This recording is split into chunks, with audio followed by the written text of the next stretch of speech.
गुलाब, ख्वाब, दवा, जहर क्या क्या है?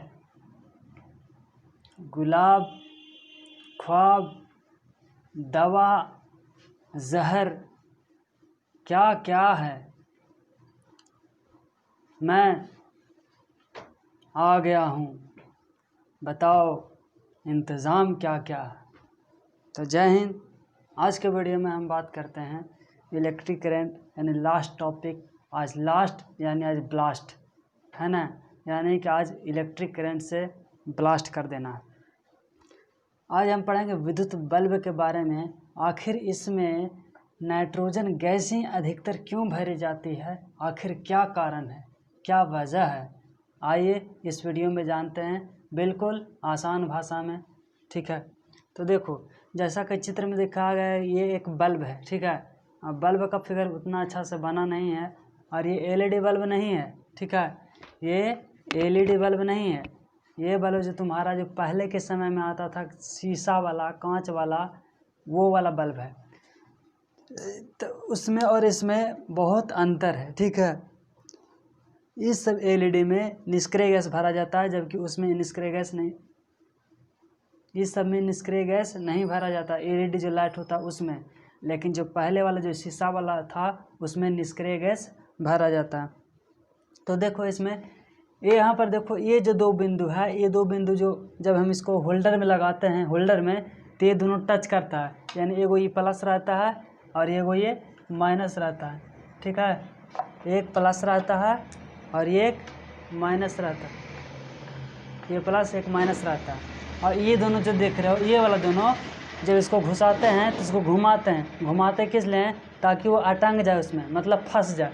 तो ये समझो तो एक तरह से हुक का काम करता है, जो फंस जाता है और मतलब वो हमेशा के लिए टंगा रहता है। ठीक है, और जब इसको निकालना रहता है तो इसको घुमाते हैं और निकाल लेते हैं, क्योंकि होल्डर में खाँचा बना होता है। ठीक है, उसके बाद देखो यहाँ पर ही इसमें ये वाला जो है ऊपरी ऊपरी ये शीशा का बना हुआ है, पूरा का पूरा शीशा का बना हुआ है। ठीक है, इसके अंदर देखो ये जो है ऐसे ऐसे मतलब घुमावदार जो है वो कुंडली है। वो कुंडली किस चीज़ का है? तो वो है टंगस्टन का। ठीक है, ठीक है, इसको हम फिलामेंट बोलते हैं। ये फिलामेंट बना होता है, तो किस धातु का बना होता है? तो वो होता है टंगस्टन धातु का फिलामेंट है ये। ठीक है, मतलब घुमावदार रहता है, गोले गोल घुमा हुआ रहता है। ठीक है, इसमें कौन सी गैस भरी जाती है? तो इसमें कौन सी गैस भरी जाती है? तो उसमें भरी जाती है नाइट्रोजन। ठीक है, नाइट्रोजन गैस भरी जाती है। ये जो वहाँ पर बोले कि प्लस और माइनस, ये स्पर्शक बटन है। स्पर्शक बटन मतलब का चीज़ कि जैसे ही इसको होल्डर में समाएंगे, घुसाएंगे, तो क्या करेगा? ये टच कर जाएगा। स्पर्श का मतलब होता है छूना। जैसे ही प्लस माइनस उसमें छू जाएगा, टच कर जाएगा, तो बल्ब हमारा जलने लगेगा।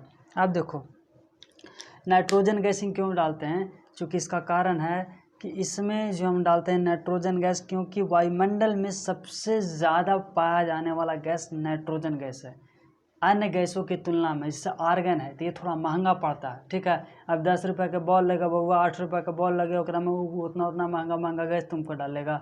ऐसा नहीं होता। और इसमें जो गैस कैसे डालता है? अब सोचो कि अगर इसमें नहीं गैस डालता तब, ऐसे ही बनाता तब, तो देखो पहले के समय में ऐसे ही बनाया गया। लेकिन हुआ ये ना कि देखो जब ये बल्ब इसमें जो हवा रहता है, अगर मान लिया जाए कि इसमें ऑक्सीजन रहता, ठीक है, ऑक्सीजन, नाइट्रोजन नहीं रहता, आर्गन नहीं रहता, ऑक्सीजन रहता, तो जब इसमें ऑक्सीजन को डाला गया इस कांच के अंदर, तो ये जो कुंडली है हमारा ना टंगस्टन का फिलामेंट जिसको हम बोल रहे हैं, वो क्या करता है ना, ऑक्सीजन के साथ रिएक्शन कर जाता है। और रिएक्शन करने के बाद ये जो फिलामेंट है ये बहुत ही पतला होता है, इसका एरिया भी बहुत पतला होता है और बहुत लंबा भी होता है। ठीक है, इसका प्रतिरोध बहुत कम होता है, इसलिए ये जल्दी टूट भी जाता है। ठीक है, इसलिए हम लोग ऑक्सीजन गैस का प्रयोग ना करके नाइट्रोजन गैस का प्रयोग करते हैं। नाइट्रोजन गैस कैसे डालते हैं? तो इसके अंदर से जो भी ऑक्सीजन, जब बनाते थे बॉल को, तो इसके अंदर से जो भी ऑक्सीजन रहता है उसको निचोड़ करके निकाल लेते हैं, किसी मतलब वैक्यूम के द्वारा निकाल लेते हैं, और इसके अंदर नाइट्रोजन गैस को है ना डाल देते हैं। ठीक है, तो इस तरह से मेरा बल्ब जलने लगता है नाइट्रोजन गैस के कारण। ठीक है, नाइट्रोजन गैस इसलिए क्योंकि ये वायुमंडल में भी बहुत ज़्यादा मात्रा में मौजूद है, और जो ज़्यादा मात्रा में मौजूद है उसको इसमें डालने में क्या हर्ज है। लेकिन वही अगर आर्गन डालते हैं, क्रिप्टन डालते हैं तो ये बहुत महंगा आता है, ठीक है। जितना का बॉल नहीं ससरा उतना से ज़्यादा वो गैस डालेगा तो उसको हानि हो जाएगा, इसलिए हम लोग नाइट्रोजन गैस का प्रयोग करते हैं। अब बात समझ में आ गई होगी कि क्यों करते हैं। इसमें निम्न दाब पर गैस को डाला जाता है, उच्च दाब पर नहीं। देखो क्वेश्चन कहाँ से करेगा, बल्ब में निष्क्रिय गैस को डाला जाता है निम्न दाब पर कि उच्च दाब पर, तो निम्न दाब पर, ठीक है। यहाँ पर से देखो क्वेश्चन कैसे कैसे बनेगा, निष्क्रिय गैस में नाइट्रोजन डालते हैं, ठीक है, और वो भी निम्न दाब पर डालते हैं। यहाँ पर आर्गन भी दे सकता है, अगर नाइट्रोजन नहीं रहेगा तो आर्गन मारना, ठीक है। अब देखो फिलामेंट का जो गलनांक होता है 3400 डिग्री सेल्सियस होता है, यानी कि वो 3400 डिग्री सेल्सियस तक वो सह सकता है टेम्परेचर को। हम लोग जो खाना बनाता है यानी पानी जो खौलता है वो 100 डिग्री सेल्सियस है। ये सोचो कि ससुरा कितना है, 34 डिग्री सेल्सियस। लेकिन जब इसमें हम करंट देते हैं तो 2700 डिग्री सेल्सियस तक श्वेत ताप मतलब उजला लाइट ये दे सकता है, ठीक है, उजला टेम्परेचर के रूप में ये दे सकता है। ऐसे बॉल कभी कभी ना चलाते हो तो एकदम मतलब ज़्यादा वोल्टेज एकदम उजला लाइट देगा एकदम भक भक, ठीक है। लेकिन वही अगर कम वोल्टेज रहता है ना तो एकदम मरल ढेबरी नियन जलता है। तो काहे जलता, तो वोल्टेज के कारण ऐसे हो जाता है, ठीक है। लेकिन उसका जो प्रतिरोध है, देखो यहाँ पर आप कन्फ्यूजन मत होना, प्रतिरोध और प्रतिरोधकता में अंतर है। यहाँ पर देखो तुम्हारा बोल दिया है कि इसका प्रतिरोधकता बहुत कम होता है लेकिन प्रतिरोध अधिक होता है, ये समझ रहे हो। प्रतिरोधकता पढ़ाए थे कि रो बराबर एल बटा ए मैंने कुछ होता है एरिया, एल मैंने कुछ होता है लंबाई। तो देखो इसका लंबाई इतना लंबा है, लंबा ज़्यादा है, एरिया देखो एकदम कम है यहाँ पर ही, ठीक है। तो जब ये कम जाएगा, लंबाई भी कम रहेगा और एरिया भी कम रहेगा, तो जाहिर सी बात है कि तुम्हारा प्रतिरोधकता भी कम रहेगा। समझ में आया। जब लंबाई कम, यहाँ पर देखो जब एरिया कम गया, लंबाई भी कम गया, तो तुम्हारा प्रतिरोधकता भी कम गया। ये वाला फार्मूला से प्रतिरोध इसका अधिक होगा और ऊष्मा भी अधिक होगा, क्योंकि प्रतिरोध अधिक है इसमें प्रतिरोध अधिक रहेगा, ठीक है। क्योंकि अगर मान लिया जाए कभी कभी ज़्यादा वोल्टेज आ जाता है तो उड़ा देता है, तो उड़ा कहा देता है क्योंकि उसका प्रतिरोध कम रहने के कारण। लेकिन जैसे देखो मान लीजिए कि इसका प्रतिरोध 4 ओम है, ठीक है, और करंट आया 5 एम्पियर का, 6 एम्पियर का, उससे ज़्यादा आ गया तो उड़ा देगा, ठीक है। कभी कभी देखना कि जब ज़्यादा वोल्टेज आता है तो यहाँ पर से टूट जाता है, ये दोनों नहीं टूटेगा, यहाँ पर से ये वाला ऐसे टूट जाएगा, ठीक है। तो टूट जाएगा तो फिर बल्ब जलता नहीं है, तुम्हारा कहानी ख़त्म हो गया। अब दूसरा बॉल लाओ, इसको कचरा में फेंको। तो समझ में आ गया कि बॉल क्या है। सबसे पहले इसमें निम्न गैस पर डालते हैं, ठीक है, नाइट्रोजन गैस को डालते हैं या आर्गन गैस को डालते हैं। इसमें कांच का बना होता है, ठीक है, और ये जो फिलामेंट है वो टंगस्टन का बना होता है, ठीक है। प्रतिरोध इसका अधिक होता है, ऊष्मा भी अधिक होता है। अब देखो अगला टॉपिक है सुरक्षा फ्यूज यानी सेफ्टी फ्यूज। ये क्या है, ये ससरा क्या करता है। सेफ्टी फ्यूज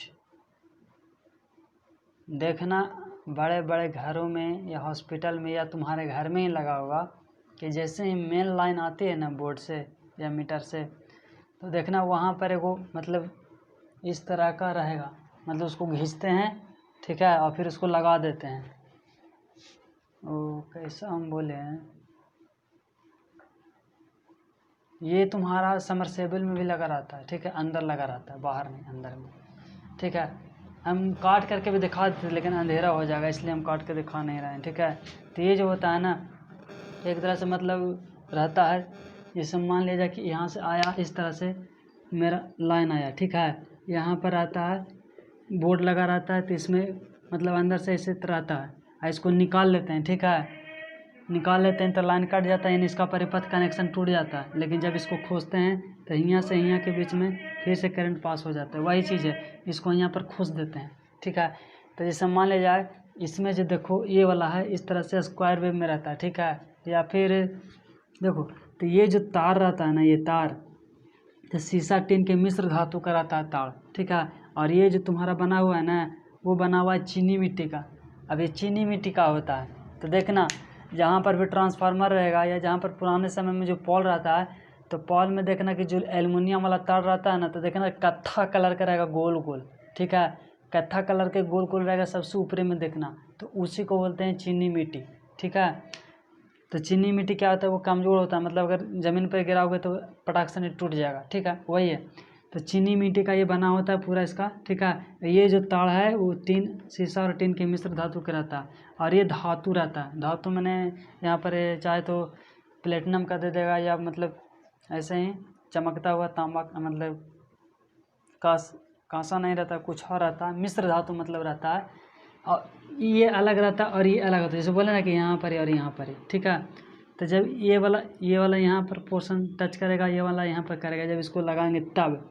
अब देखो होता क्या है, अभी दोनों के बीच में कुछ लगल है, तार लगल है, और उसके बाद फिर जो हमारे देखो पंखा है, बल्ब है, जो भी है, टीवी है, तो देखो जब मान लिया जाए कि ज़्यादा मतलब करंट आया, ज़्यादा वोल्टेज आया उधर से। ठीक है, तो ये क्या करता है ना कि पहले यहाँ से आएगा तो इसमें जाएगा, तो इसमें जाएगा तो क्या होगा, अगर ज़्यादा वोल्टेज हो गया तो ये क्या करेगा ना कि यहाँ जो ये वाला तार है, ये तार कट जाता है, मतलब गल जाता है।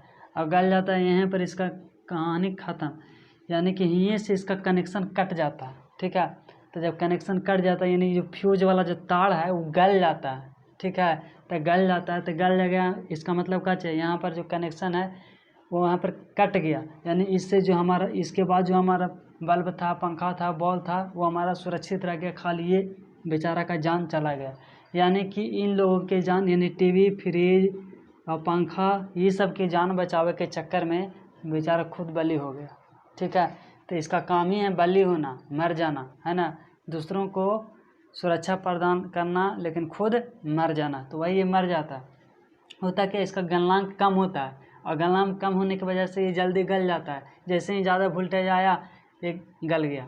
ठीक है, जैसे जनरली में हम लोग घर में 5 एम्पियर का यूज़ करते हैं, और जैसे ही 5 एम्पियर से ज़्यादा वोल्टेज आया, ठीक है, ज़्यादा करंट आया, ठीक है, तो ज़्यादा करंट आ जाता है तो ये क्या करता है, तार को गला देता है। जब गला देता है तो कनेक्शन टूट गया, ये गल गया, मतलब ख़राब हो गया, जल गया ये। ठीक है, इसके बाद इसका इधर से जो परिपथ है मेरा जुड़ा हुआ वो सुरक्षित रहता है, ये गल जाता है। अब हम लोग क्या करते हैं, हम लोग जुगाड़ करते हैं। क्या करते हैं, जुगाड़ करते हैं। अब ये शीशा टीन के मिश्र धातु के तार तो मिलता जल्दी नहीं है, मिलता भी है तो बहुत महंगा मिलता है। तो हम लोग क्या करते हैं कि कॉपर वाला जो भी है ना, महंगा तार जो रहता है 3 mm 4 mm का, तो उसी में से मतलब कि 2 या 3 पतले पतले तार को एकदम ऐंठ देते हैं। ठीक है, और इसमें कनेक्शन कर देते हैं, फिर इधर में घुप देते हैं और वो जलने लगता है। ठीक है, तो हम लोग जुगाड़ करते हैं उसमें, हम लोग शीशा टीन वाला मिश्र धातु तार का प्रयोग नहीं करते। तो इस वीडियो में तुम लोग को समझ में आ गया होगा कि किस तरह से करना है, क्या करना है। और ये जो है तुम्हारा बुक में दिया हुआ है, चाहो तो उसको और अच्छा से पढ़ सकते हो, कर सकते हो, लेकिन जहाँ से क्वेश्चन पूछता है वहीं से बोलेंगे। सुरक्षा फ्यूज का प्रतिरोधकता अधिक होता है, इसका गलनांक कम होता है। गलनांक कम होने की वजह से ये जल्दी गल जाता है, जल्दी मर जाता है, और मरता है तो हम लोग को सुरक्षित प्रदान करता है, लेकिन इसका प्रतिरोधकता अधिक होता है। क्वेश्चन यहीं से आएगा कि सुरक्षा फ्यूज का प्रतिरोधकता अधिक होता है कि कम, अधिक। गलनांक क्या होता है, तो कम। ठीक है, यहाँ पर निष्क्रिय गैस डालते हैं, निम्न दाब पर डालते हैं। ठीक है, ऊष्मा इसमें अधिक होता है, प्रतिरोध भी अधिक होता है, प्रतिरोधकता कम होता है। 2700 डिग्री सेल्सियस ये मतलब प्रकाश उत्पन्न कर सकता है, 3400 डिग्री सेल्सियस तक ये सह सकता है। ठीक है, तो आज के लिए इतना है। जय हिंद। और हाँ, कल 15 अगस्त है, जिसको भी जलेबी खाना होगा वो ऑनलाइन मंगवा लेना। कहा करे यार, हमको भी आने का मन नहीं कर रहा। ठीक है।